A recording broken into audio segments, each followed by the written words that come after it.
The world of industrial technology has always seen the gear unit as a vital piece of engineering equipment. The success of the gearbox lies in its usefulness. Gearboxes are geared mechanical transmissions that transmit the movement of a motor to the machine they are applied, and they reduce the speed so that it's best suited to the role it's being used in. While they reduce the speed, they also multiply the force applied, known technically as torque. Bicycle gears are the most common example.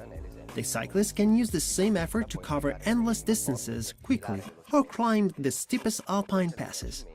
The convenience of being able to drive large machines with small motors makes the reducing gear the most logical, reliable, and economic way of transmitting power. Now let's see just how this star of the engineering world works. An electric or hydraulic motor is attached at the far right, while at the shaft on the left-hand side, we see that all this energy has been transformed into low-speed torque. The gearbox is made from extremely strong materials because huge forces are converted inside it. Just imagine moving the rudder of a cruise liner during a maneuver, or a large container crane, or the excavators used to dig tunnels for an underground railway system.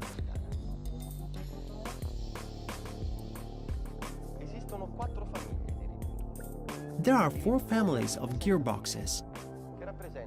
Worm gear units. This technology has no real potential for further development, and they have become standardized over-the-counter products where price and delivery times determine market success.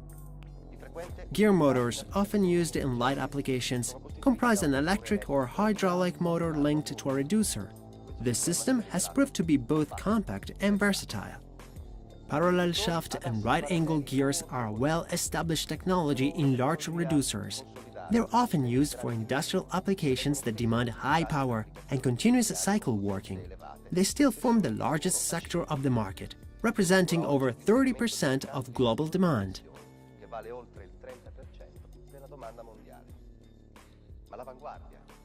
But the planetary gearbox is the real cutting edge of this sector, and it's been enjoying growing success since the 1980s. There are 2 members of the planetary gear family: the fixed ring gear for industrial applications and the rotating ring for self-propelled applications like wheeled or tracked vehicles. As the word itself suggests, the gearbox should reduce the speed of an input drive shaft to provide a low rotation speed with high torque at the output. At the opposite end, in the fixed ring planetary gear, the input shaft, called the sun gear, turns 3 gear wheels called planets. These, in their turn, rotate inside a toothed fixed ring called a ring gear. The planets are mounted on the planet carrier, and this turns more slowly than the original speed of the sun gear.